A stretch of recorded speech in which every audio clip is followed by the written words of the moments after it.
Good evening, everyone, and welcome. We have concluded chapter 7, so we begin chapter 8.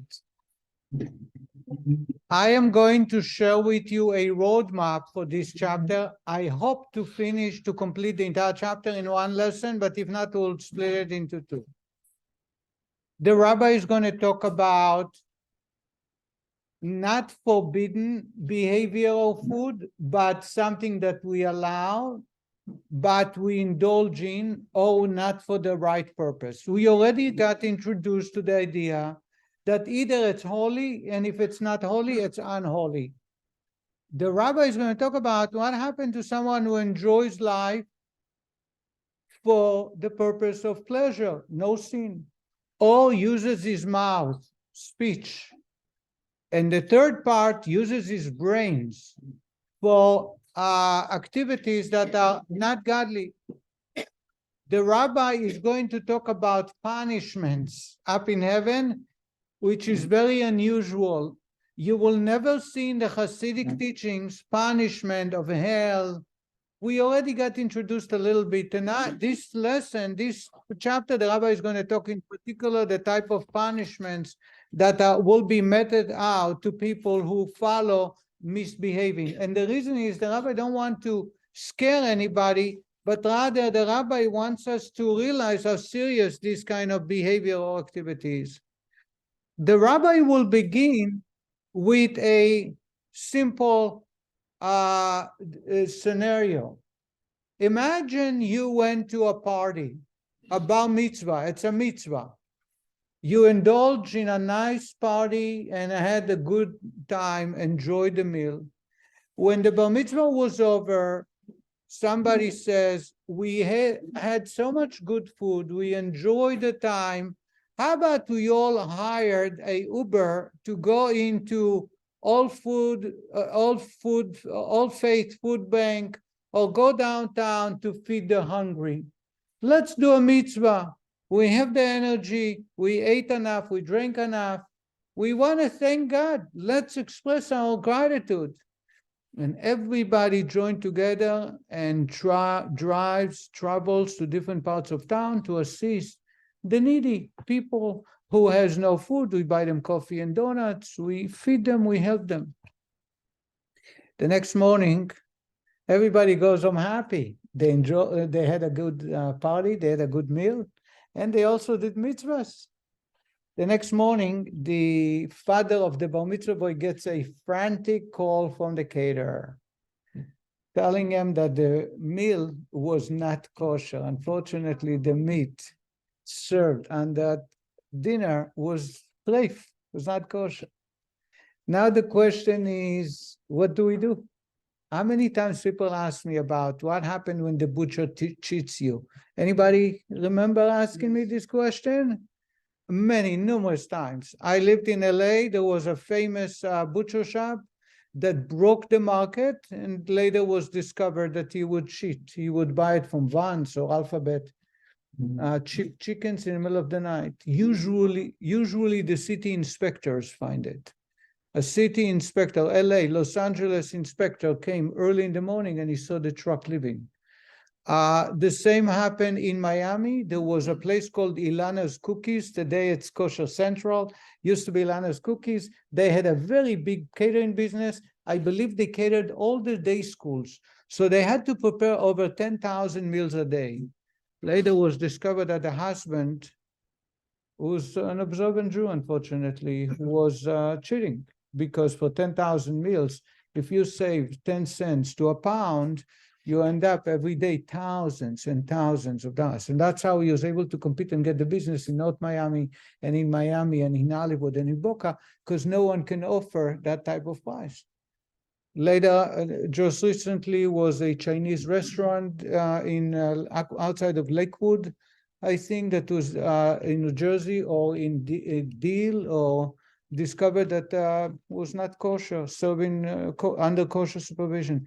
In Muncie, there was a butcher shop, a man that would come to synagogue every day, pray 3 times a day, and was discovered about a year ago. Harry, you know about it? Not too long. That was a major shock. because all those who purchased, everybody purchased kosher meat from them.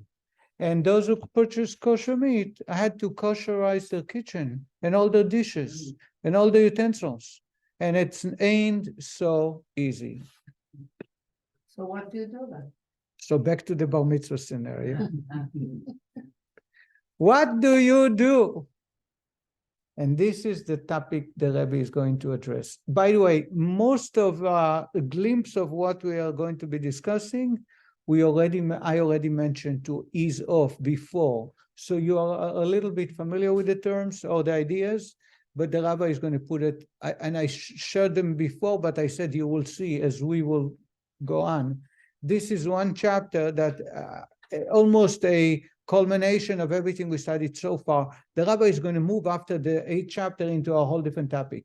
So right now, we're going to start with forbidden food to serve God.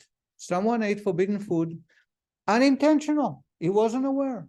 And he used it to serve God. We went and did a mitzvah. You went to All Faith Food Bank, and you fed the hungry. There was a Thanksgiving party. You fed the turkeys. You did a big mitzvah with the energy you derived from non-kosher food. What happens? In their case, Rabbi, they were able to trade what didn't matter, what you gave them. What mattered was what you ate. Yeah, the discussion is not about what the other people ate. When I did the mitzvah, I didn't necessarily fed them food. I may have given them money. I may have bought them coffee and donut that are kosher. They did not partake in the meal. So regardless of what they ate, this is not the issue. The issue is what happened to me. What do you think? Should we be punished for it? No, why not? Because you didn't know. You thought you were eating kosher. Because you didn't know. Huh? But then you found out. So therefore, should we be punished? Should we have to do something to cleanse? When he found out, he's obligated to tell everybody. He did. He did. The question is, what do we do with the information? Are we going to have to go through a cleansing period or process or not? Does it have to do with intention? What? Does it have to do with intention? They had no intention of eating non-kosher. When you ask about cleansing, the person's cleansing and the feminine dishes, or what? The person. It's called b'shogeg, no? It's called b'shogeg. So the b'shogeg is unintentional. Therefore, my question is, does the person have to go through a cleansing period or not? That's the question. Herman? Is there such a thing as a cleansing period? I'm not sure. I'm not sure. I'm the one asking Like, now. chapter 5, at the beginning, it states that if somebody didn't know they sinned, they're liable. They're liable. Yeah. Okay. So my question to you is, what if you flip the word not kosher with poisonous meal? That's murder. Huh? Murder. Would you have to go through a cleansing period? Yes. Why? Because if not, you die. To detox, right? Yeah. But it was shoigeg. It was unintentional. Does it matter if it's intentional or not? We will discover how similar and parallel all terms that we live by that are given, but somehow when we talk about the spiritual neshama, it's challenging. When we will discover that there's nothing to do with the intention, it can be unintentional. But the soul is going to be soiled, poisoned. Just like if my body is going to consume chemicals that are poisonous, there has to be a detox. Otherwise, the body is in danger. The same is when it comes to non-kosher food. That's why the Hasidim are very, I'm talking now about food. Soon we're going to talk about speech. The Hasidim are very careful about what they eat. I have a policy, I don't eat out in this town for sure. Not because I don't trust people. Some people I can trust. The problem is they themselves are not aware of what other people in town. So I have a policy. The policy is not just in Sarasota when I lived in New York or LA. Even if I eat out, meaning someone like a chassid, I would stay away from meat or chicken. When I grew up in Israel, my mother told me that they don't eat from a chicken or meat unless they know who the slaughterer is, meaning they know the whole process and they trust. I have a friend, a colleague, his wife is my wife's classmate, that he's a rabbi in North Miami. So once I called him about after Ilana's cookies, after the fiasco, I never bought there because I don't buy unless I trust the owner to be a chassid, and this man wasn't a chassid, so I stayed away. I never bought from the butcher. So I called him, I says, where else would you go? And he said to me that there is only one place he knows the owner, somewhere in North Miami, in Miami Beach, and that's the only place he purchases meat. So even though there are many, I'm not here to tell you Kosher Kingdom and Sarasota. I'm not here to speak anything negativity, and I'm sure that keeping kosher is a great challenge and everybody should do it. But I'm here to tell you that if you care about your soul, there are many, many levels. So if it's, came from a plant, for example, agri or rubashkin, those of us who are familiar with them, but if it was butchered in the store, it's challenging. It's not always the case. I do eat from Kosher Central. We do cater from them for Passover, for Rosh Hashanah. We just did for a Torah dedication from them. We did Shavuot at their dinner. But I'm just sharing with you that it's but the owner of Kosher Central, for example, is a Chassid. It's a very challenging because the challenge for the butchers, for the owners, for the business owners is great, and it's very easy to cheat because chicken is chicken, and you can't tell the difference between kosher chicken and non-kosher. Same as a piece of steak. If it came from a kosher cow or a non-kosher cow, you cannot tell the difference. So you got to be very careful. This is the first part the rabbi is going to address. I'm going to read quick because the idea is just to get the topic. Page 127. There is an additional aspect in the matter of forbidden foods, for which reason they are called isur, bound and attached. We said before, prohibited is a mitigated translation. The real word in Hebrew is asur. Asur means bound, meaning that once the energy is not kosher, there is no way we can derive any positive benefit from it. Even if one ate a forbidden food unwittingly, and his intention in eating was for the sake of heaven, that is, in order to serve God with the energy derived from it, had the food been permitted, the very act of eating for the sake of heaven would suffice to extract the good from the evil of the food's vitality, as explained above. In this instance, however, forbidden food was eaten for the sake of heaven. He wasn't aware that it's forbidden, and he ate it, and he ate it for the sake of heaven, to celebrate the bar mitzvah. It's a mitzvah. Moreover, even if he actually carried out his intention, having studied and prayed with the energy derived from that food, or as we spoke, he went to All Faith Food Bank and he helped feed the hungry, and he served the homeless, and he bought clothes with the energy, he was able to serve God and do good.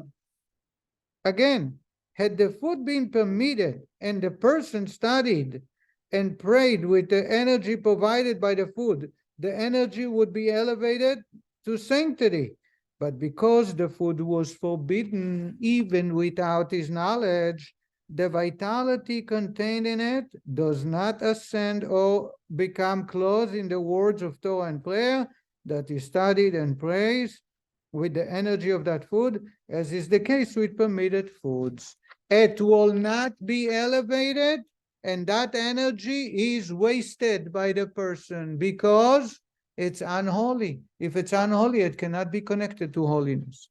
Because it is held captive in the power of the Sitra Achra, the other side of the three unclean klipot, which do not permit the energy or the food to be elevated to sanctity. And even this is so, even if it is forbidden by the reason of rabbinic prohibition. For the words, that is, the prohibitions of the scribes are even more stringent than the words of the Torah. It doesn't matter what's the sin that he committed with that food. It can be a Torah or rabbinic. For example, there are many, many sins which are rabbinic enactment, yet the stringency when it comes to rabbinic enactment is even harsher than Torah. Anybody knows a rabbinic stringency that applies with regards to food? Anybody can think of? Chicken being meat. Thank you. The Torah says, do not cook a kid in its mother's milk. So the prohibition is against mixing milk and meat. The meat is of someone who can give birth naturally, not through eggs. Chicken do not have milk, and therefore they are excluded. The rabbis saw that the difference between chicken and meat is very little, and the line is very thin and can be crossed easily. So the rabbi enacted a prohibition against chicken and be treated just like meat. It's rabbinic enactment, Who was but the rabbi? early rabbis, very early on. Therefore, so this is the first topic the rabbi is talking about. If I get involved with non-kosher food, which is action, that's the first part. The rabbi is going to talk about speech and thought and brains. That's the first part, action. If I'm involved in action which is forbidden, there is nothing that will untie it and allow it to be elevated. And therefore, we're going to talk about the cleansing period in a moment. And we use an example of consumption of food, because the consumption of food is the most difficult action to refrain from. I'm going to show it you a story. I know you like stories. There was a man well known as a holy man, Rabbi Chaim Steinmetz. He was known as someone who studied all day. His children, I knew his son actually, he was murdered by the Nazis. He lived probably 100 years ago. He was very meticulous about food, making sure. One time he traveled by train a whole day and there was no kosher food. He traveled with others, and other people, they would buy fruits, they would find grain, whatever. He refused because he was worried. Finally, they convinced him that he's going to faint. So they convinced him to drink tea from the samovar, from the urn that was in the train. Every train had an urn for people to drink tea or coffee, to drink tea from the train. And he agreed. After he drank the tea, he said to himself, what if that pot was ever being serving as to cook non-kosher meat? The pot is not kosher, the water in it is not kosher. So he had full control of his body. He threw it up. So because of when he came to the Rebbe, the fifth Lubavitcher Rebbe, the Hasidim related the story that it took them a long time to convince him to drink tea.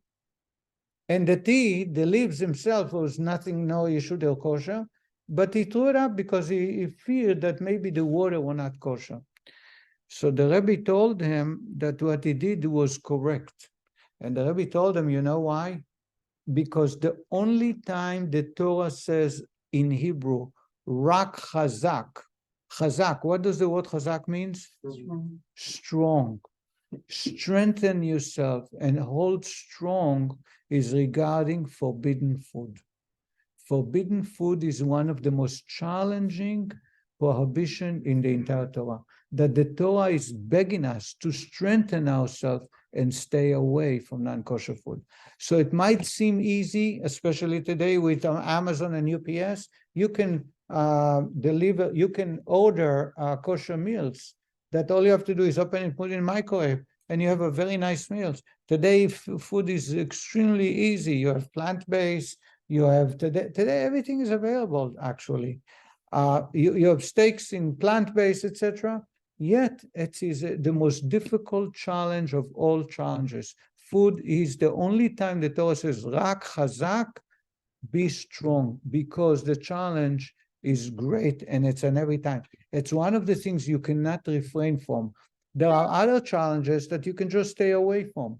Food you must consume. You must to survive. You have to eat, and therefore it's a continuous challenge. That's why the rabbi is using food, but it's not necessarily a consumption of food. It can be any other activity. I can share examples in a moment. Yes. What about the faint? Couldn't you just have anything? Well, not fish tea, Right. He did not faint at the end. but he hadn't had anything all day. They say that he's about to faint, and he realized. Therefore, he drank the tea.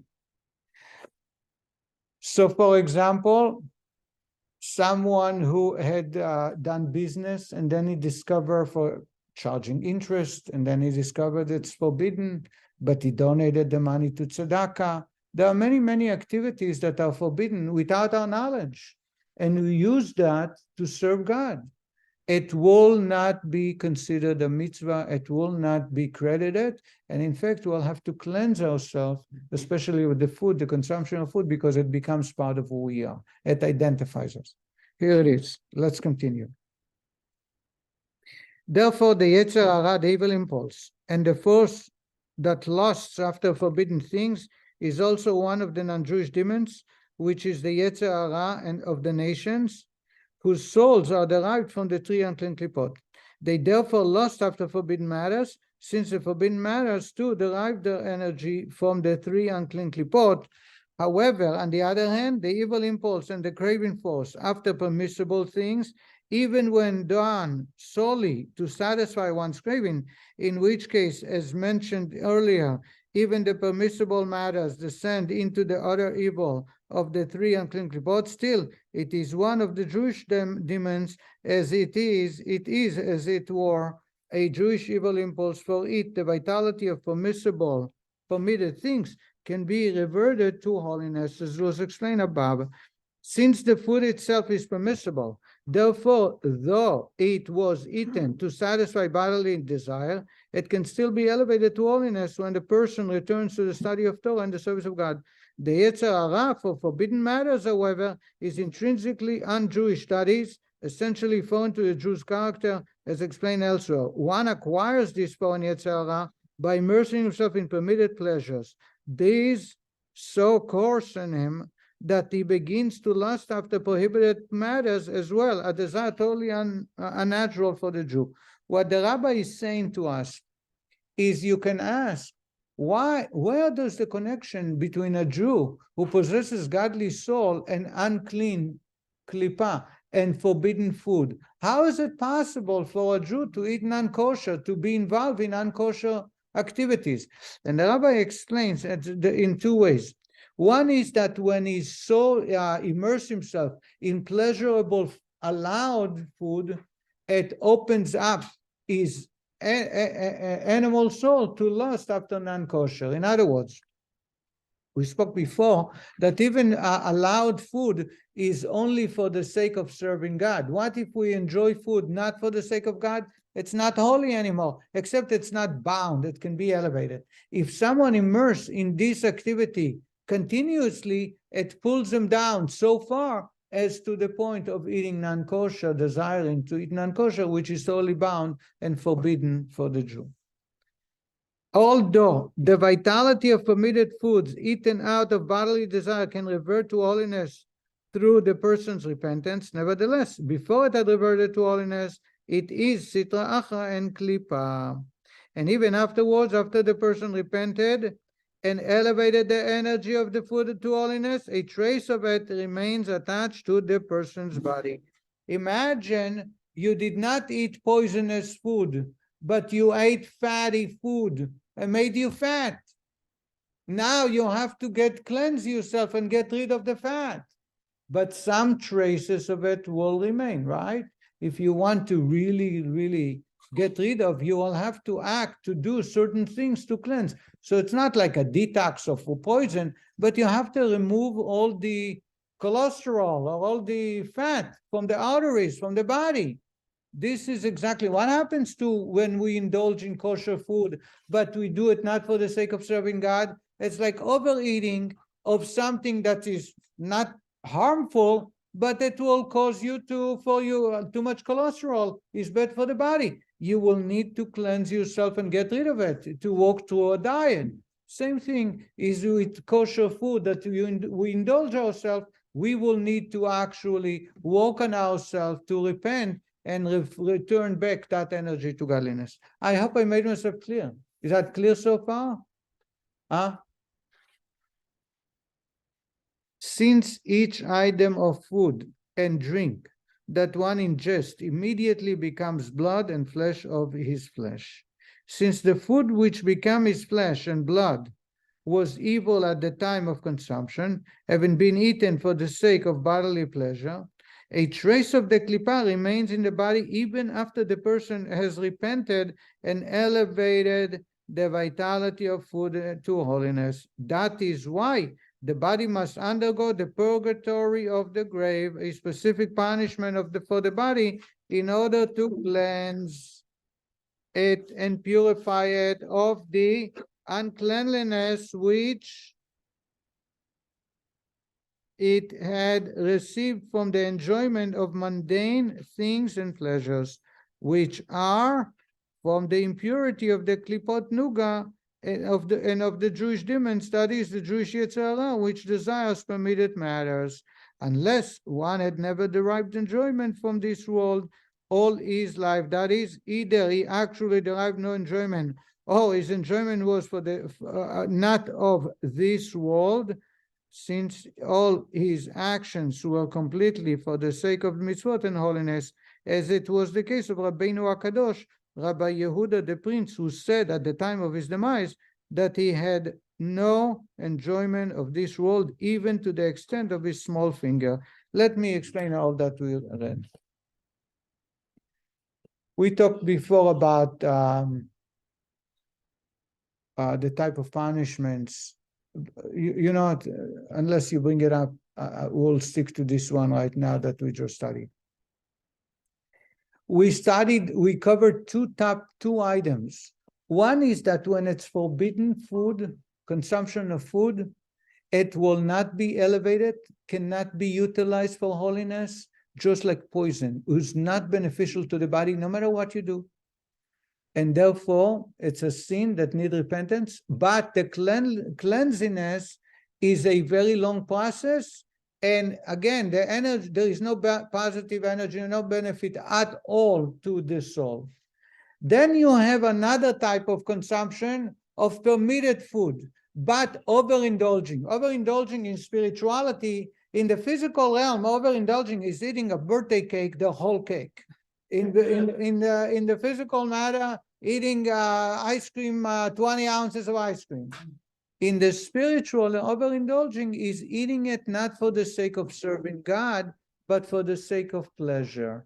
It is not a sin, it's not poison. However, just like overindulging in a physical human body, you need to cleanse of too much cholesterol and need to cleanse. You need to go through diet. This would require repentance. What's the repentance? To remove and elevate it back to holiness. You can benefit from it in a positive way. However, a trace of it will always remain. And that trace can be cleansed only after the person dies. And we call it chibut hakever.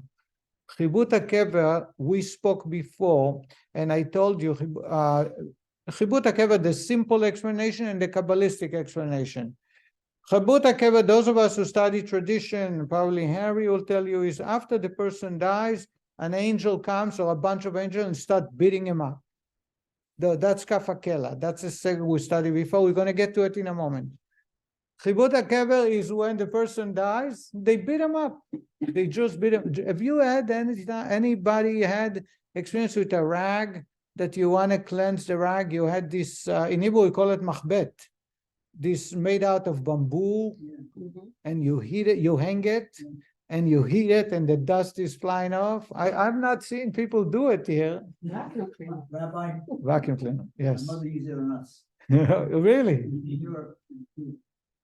Oh, yeah. She couldn't reach it, she's only 4 feet tall. But she used that. You still feel it, kid. Oh, yeah. Ready. So, Literally, the simple meaning is after a person dies, there's a lot of traces of not sin, overindulging of consumption of food, and they start beating the body. The Hasidic interpretation, the Kabbalistic understanding of Chibut HaKever is that the body has to decay. Because the body has traces of goods that were not to serve God, not holy, the body will decay into the ground, and it's a very painful experience. That's why we do, in memory of people who die for the first year, there are all kinds of things we do. Kaddish, we study Mishnah, we do mitzvot in their memory continuously, the first 11 months. Why? Because that's the time of the decomposition of the body, and that's very painful for the soul. The soul sends the pain of the body. That's what we are told. So there is no angel beating them up. It shows the decomposition of the body is a very painful process.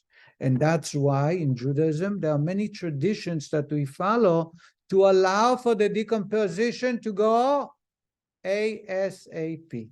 Because the sooner it completes, the less painful it is. That's why burial must be in the ground, so it can be it can become decayed.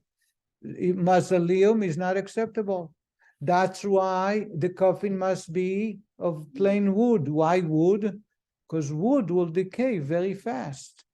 That's why we want to bury the person ASAP, as soon as possible, that the family and everybody is around. Why do you want to do it as quick as possible? So the decomposition process will begin. This way we know that the process will be done much sooner. That's called Chibut HaKever in the Kabbalah interpretation. So the pain of the decomposition and the body returning back to soil is due to the fact that the body had those traces of food that was done not for the sake of heaven. The rabbi says, unless somebody have never enjoyed the universe, do not talk about, he's not speaking about someone who lives up in a cave in the Himalayas. We're talking about someone who fully indulged in physical pleasure. Rabbeinu HaKadosh, Rabbi Yehuda HaNasi, he's the one who wrote the Mishnah. He's the one who composed the Mishnah. He's credited for the tradition we have today.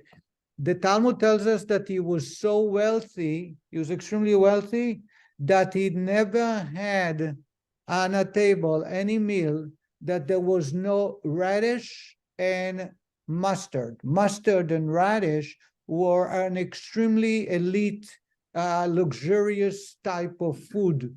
And he had it unless it's during season. So radish is in winter. Mustard, I don't know when. But he had it throughout the year, 12 months a year. Never had a meal without radish and mustard. You can imagine his utensils were made out of gold or silver. He was a very extremely wealthy, and he knew how to use it, not to benefit from it. So he enjoyed full meals that were very, very healthy and very tasty. He had the best caterers.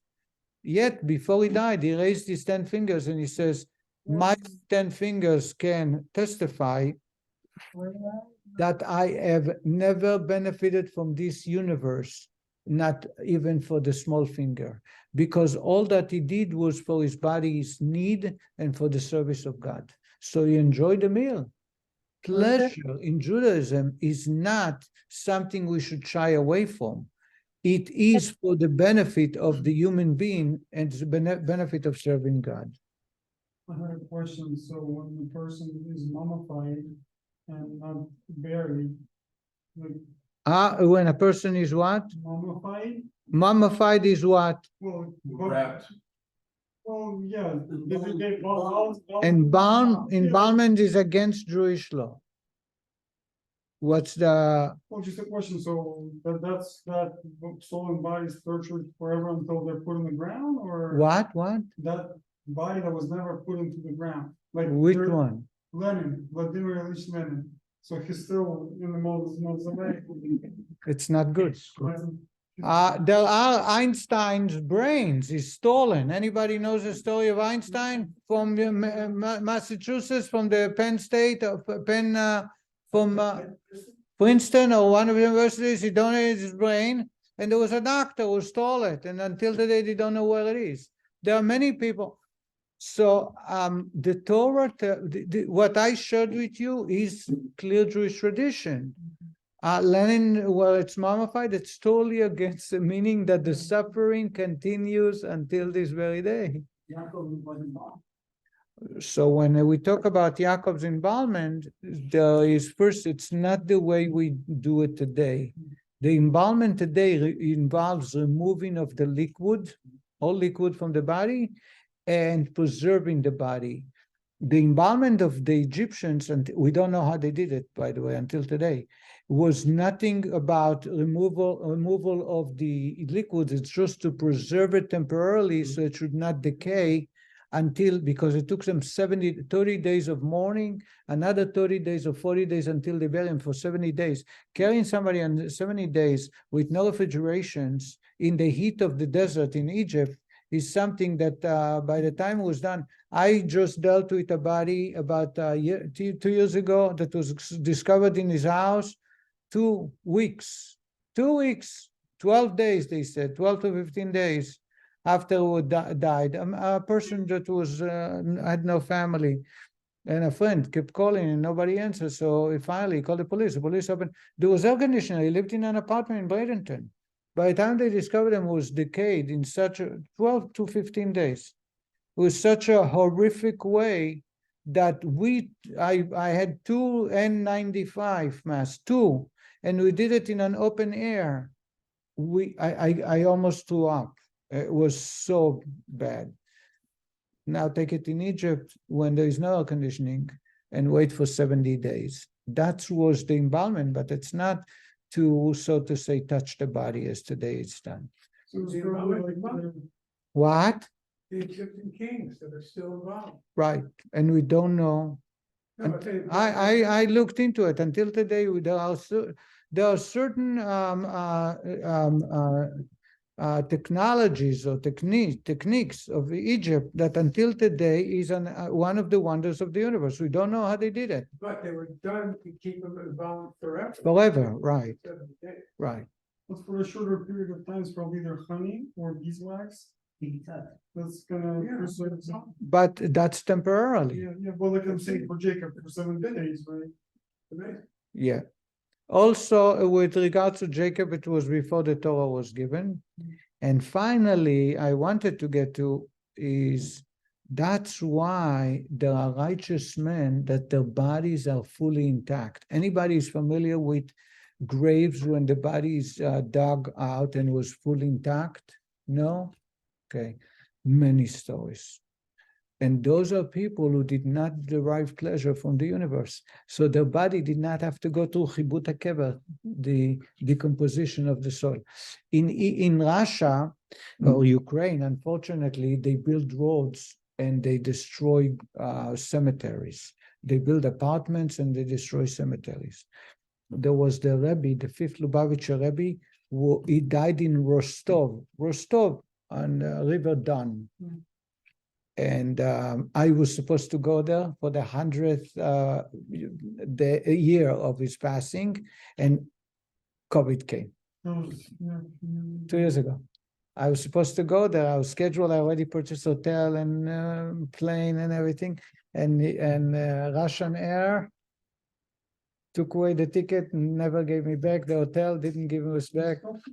Huh? So Rostov, they decided 1 year, the city, that they're going to build a bridge over the cemetery. This was 40 years after the rabbi passed away. So they sent a minion, 10 men, to dig, and the body was just as if it was buried yesterday. There are Egyptian sages, very famous sages, Abu Hatzira, famous, the Baba Sali. Anybody heard of the Baba Sali? No? You shouldn't. Tell Rachel the Baba Sali. The family of Abu Hatzera is a Egyptian family of rabbis that perform great miracles, very well known. And one of the great grandparents, he died, and years later they wanted to bring his grave back to Israel. When they opened up the grave, they found him just intact. And these are testimonies of people. I just read about a Chassid that a Chassid, amen, who was involved in the burial of Jews during the Soviet dark days when Lenin would kill, like he would complain, how come you're killing only 3,000 people a day? You got to kill 7,000. And people would die in mass graves. And anytime he found bodies, he would bury them. When he died, he was buried in a cemetery. And then they were building, they were taking away that grounds. So the family decided to dig and move that body, and the body was fully intact. This was many, many years later, 6, 7 years later, and the body was fully intact. So the purpose of Chibut HaKever, the process of Chibut HaKever, the beating is the decomposition, which is very, very painful. And it's for the purpose of cleansing from the indulgence of non-forbidden food, the traces that's left. Someone like Rabbeinu HaKadosh, the holy Rabbi Yehuda Nasi, who raised his fingers and says, not in one finger I benefited, even though he was the epitome of richness, of wealth. He really enjoyed a rich life, a very wealthy lifestyle. Yet he did not do it for his own indulgence, but for the purpose of serving God, and therefore he did not benefit from any. By the way, today they have different equipments to infrared or laser to this, and I'm wondering, there is a talk about going over to discover graves, etc., and perhaps they can even find full bodies today, thousands of years later. Anyway, so we covered one topic. Forbidden food will never be elevated. I use the word poison. Just that poison for the body will never benefit the body. You can say, I'm sorry, it's not going to change. Forbidden food will never, the energy will never go into holiness, even though we need to cleanse ourselves. The Shuvah is to cleansing. The second point is consumption of food, overindulging ourselves. Just like in the physical body, when you eat too much of something, even though it's healthy, you eat too much, you'll gain weight. It will hurt some parts of your body. You need to clean yourself. You need to go on diet. When you go on diet is when you take in the soul part, is when you take that food and you say to God, let me use it for service. I'm sorry, I'm going to do it for the right way. It's an easy process. However, traces will remain. The more of it is that remains later on, when it comes after life. The first year we go through, at the beginning, we go through the Chibut HaKever. I also want to add that someone who dies on Shabbat or Jewish holiday, they don't have to go through that process. That's part of the benefit of dying on Shabbat. Don't cause yourself to die on Shabbat. Put it on the calendar. Sure. Bad life, shoot yourself on Shabbat. Right. Got it. Don't even say that. Let's move on. One more. We shall now learn. Oh, so here is the summary, that paragraph, last one, before we get to the bottom. He who never derived pleasure from this world all his life need not undergo the purgatory of the grave. However, anyone who has not attained this level must undergo this punishment to purify his body of the uncleanness received from the enjoyment of mundane pleasures. And that is the reason that we say Kaddish. And that is the reason we say Mishnah. Mishnah is the word for neshama. Same letters, rearranged as neshama. And that is the reason we do mitzvot in memory. People donate, people dedicate, people do stuff. What it does is help the neshama, the soul, skip that process and be elevated much sooner. And that's why it's crucial to be done within the first year, because that's the most needed time at the moment. We shall now learn what is necessary for the rectifications of permitted words, not spoken for the sake of heaven. Now the rabbi is going to talk about speech. The rabbi talked about action. Consumption of food is action. Now we're going to talk about speech that is not forbidden, but idle talk. Says the rabbi, as for innocent idle chatter, such as in the case of an ignoramus who cannot study, he who is able to study is constantly obligated to fulfill the commandment of studying Torah. For him, idle chatter is prohibited. For the ignoramus, however, idle chatter may be permissible. Says the Rabbi, now people think that I am a tzaddik because I keep kosher, because I study in Hebrew, because I studied so many years. Here we see the reverse. Someone who is able to study Torah and utilize the time to watch movies or to chatter. We're not talking about lashon hara, gossip, slander, or lying. We're talking about just idle talk, having fun, or watching a movie, or going to watch comedy. Someone who can utilize the time. Comedy night. Someone who can study Torah at the time, this is considered a sin, as we'll discover in a moment. What happens to an ignoramus? This is before Google, before the Google Translator, before YouTube movies.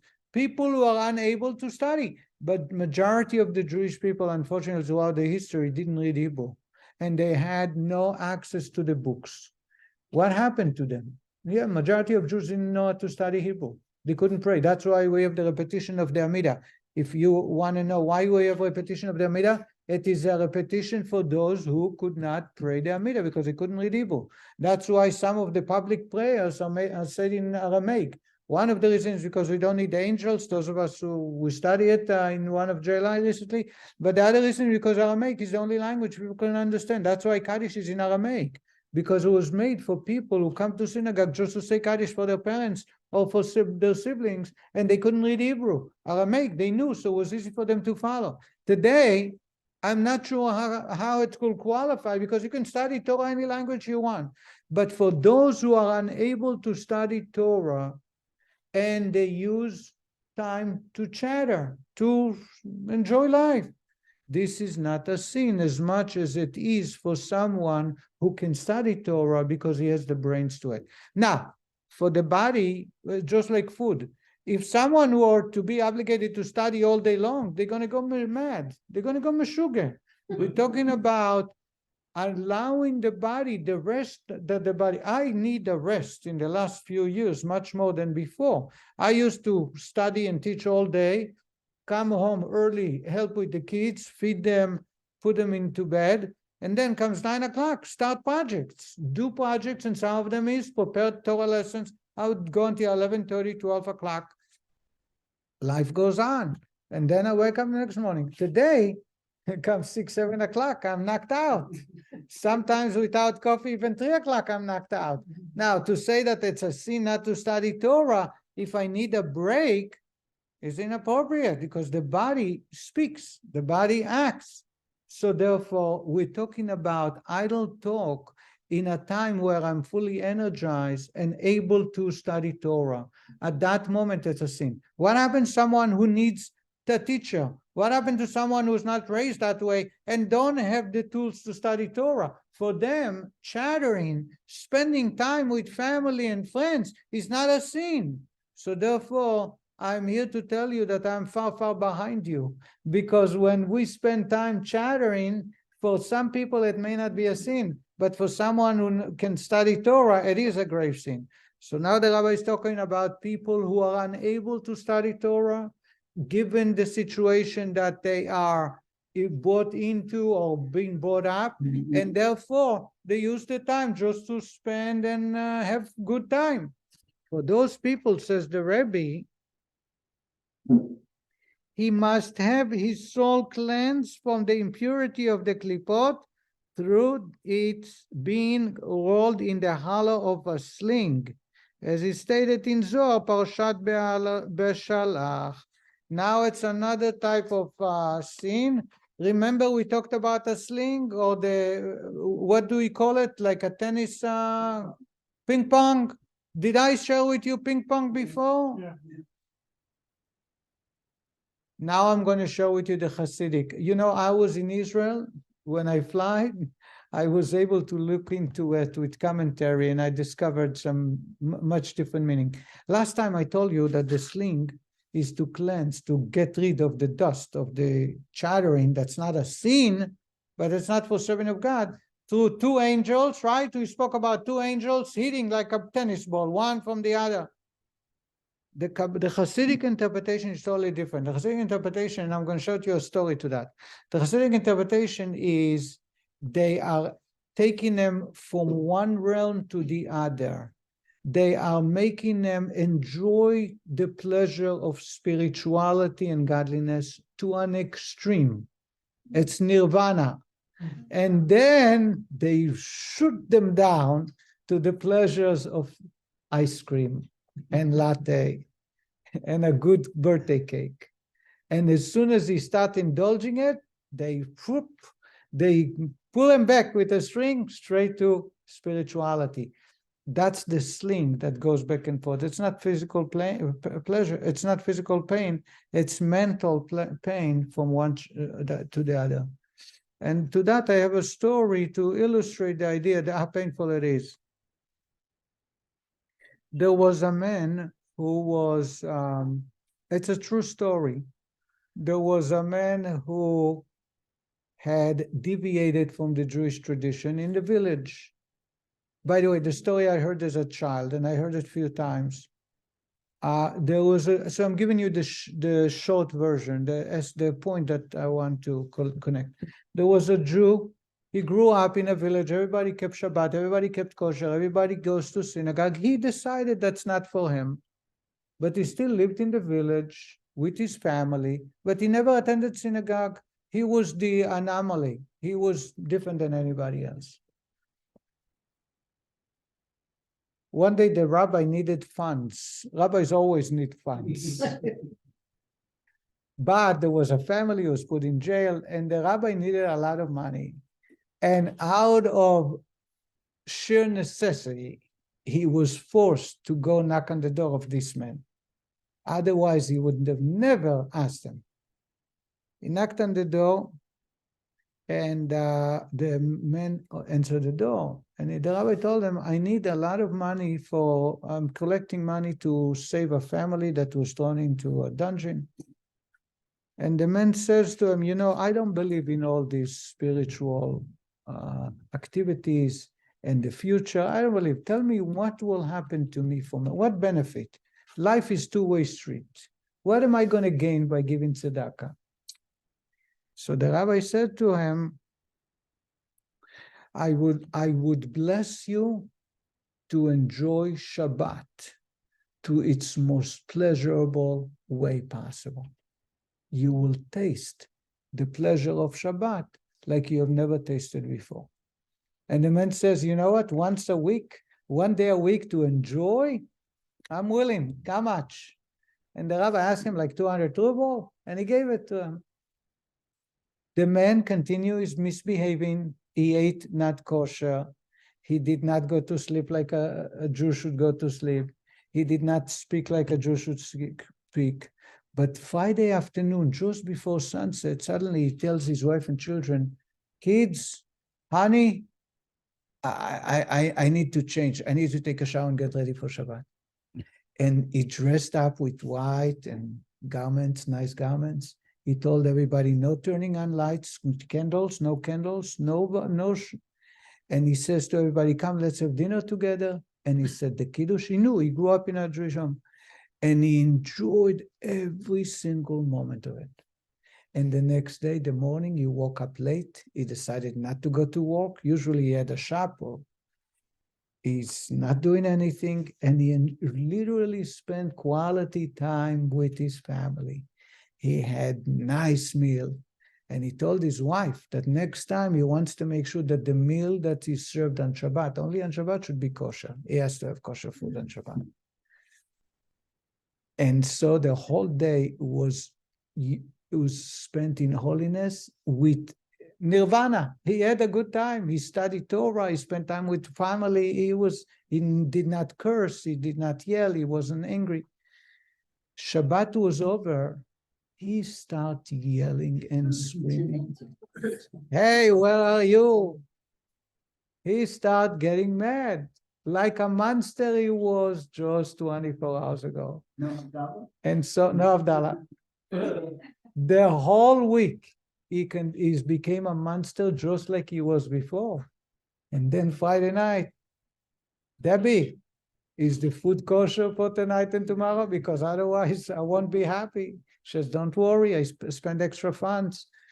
And Shabbat became a holy day for him. Except Shabbat is over, he's back to his bad behavior. This is the true definition of kafakela, the sling. After 3-4 weeks, he got his blood pressure went so high that the doctors told him it's dangerous for you, because you go from tranquility and peace and loving and everybody's connected to yelling and screaming, and then go back and forth. Even the doctors warned him that it's not healthy, it's dangerous for him. So he goes to the rabbi and he says, he goes back to the rabbi, he says, Rabbi, I want you to take back your blessing. Take it away from me, he says, I can't. 200 rubles will do it. So the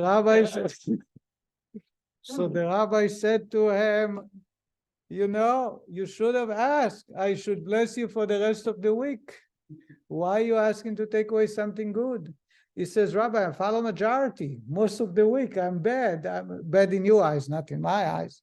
And so just one day, it drives me nuts. Even my doctor told me my heart.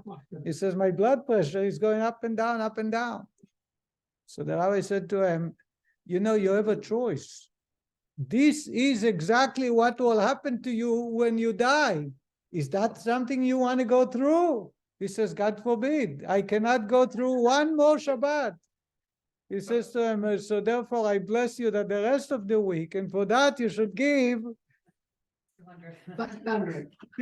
Anyway, so the story is that it turned him around. But that's the idea of the sling, that the spiritual elevation is so high, and then he falls down to the base physical pleasure, that from there he derives so much pleasure, and then he's thrown off back and forth. So just a minute, just to conclude. So there are 2 types of punishment to get rid of something that's not forbidden. I'm going to say it to you a million times. This is action that's not forbidden. For that, we have the decomposition of the body. Remember, we just spoke about? Now we talk about speech. For speech, idle talk, that's not a sin. For someone who can study Torah in that time, it's a sin. It's a whole different ballgame.